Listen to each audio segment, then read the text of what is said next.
స్థానిక వెల్దుర్తి ఏఐటీయూసీ మండల సమితి ఆధ్వర్యంలో ఈ రోజు సమావేశమై మే 1వ తేదీన మేడేను జయప్రదం చేయాలని అన్ని కార్మిక సంఘాలను కోరడమైందని, కార్మికుల దినోత్సవం ఏ ఒక్క దేశం సంఘటన కాదు, ప్రపంచ నలుమూలల నుంచి శ్రమ దోపిడీ అరికట్టడానికి 8 గంటల పని విధానంతో మొదలైన పోరాటమే ఫలితంగా ఏర్పడిన కార్మిక దినోత్సవంగా జరుపుకోవడం చెప్పుకోవచ్చు. 1886 సంవత్సరం అమెరికా దేశంలో చికాగో నగరంలో మే 1వ తేదీన జరిగిన పోరాటం కార్మిక కర్షక తిరుగుబాటు చేయడం మొదలైంది.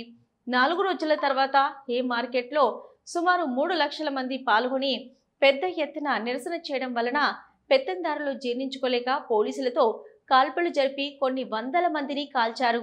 ఏరులై పారి రక్తంతో తడిసిన గడ్డ ఎర్రగా మారింది. దానికి గుర్తుగా ఎర్ర జెండా ఎగరవేస్తారు. చికాగోలో జరిగిన ఈ సంఘటన వివిధ దేశాల నుంచి తిరుగుబాటు మొదలైంది. ఈ తిరుగుబాటుకి మేడే కార్మిక ఆవిర్భావ దినోత్సవంగా తీర్మానించారు.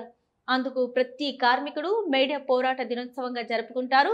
ఈ కార్యక్రమంలో పాల్గొన్న వారు ఏఐటీయూసీ మండల అధ్యక్షుడు బి మాధవస్వామి, భవన నిర్మాణ కార్మిక జిల్లా అధ్యక్షుడు జి నాగమద్దయ్య, ఆటో యూనియన్ జిల్లా ఉపాధ్యక్షుడు ఏసయ్య, చిన్న వ్యాపారాల సంఘం కమిటీ సభ్యులు K Ramanjaneyulu, K Anil, mini auto నాయకులు రాము, కృష్ణ, మధు, లద్దగిరి, బొమ్మిరెడ్డిపల్లె వివిధ స్టాండ్ల నుంచి పాల్గొన్నారు.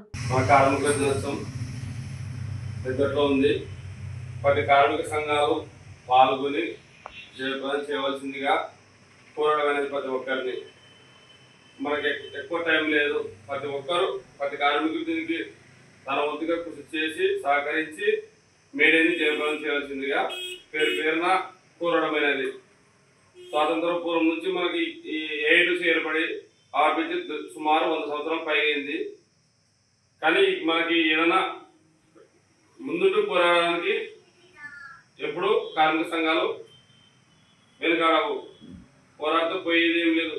బానిస సంఖ్యలతో పని నిదానంతో గత 100 సంవత్సరాల నుంచి పోరాడుతూనే ఉన్న కార్మిక సంఘాలు. కాబట్టి మనం మేడే మన సొంత పండుగగా భావించి జయప్రదం చేయవలసిందిగా ప్రతి కార్మికులు కోరడమైనది.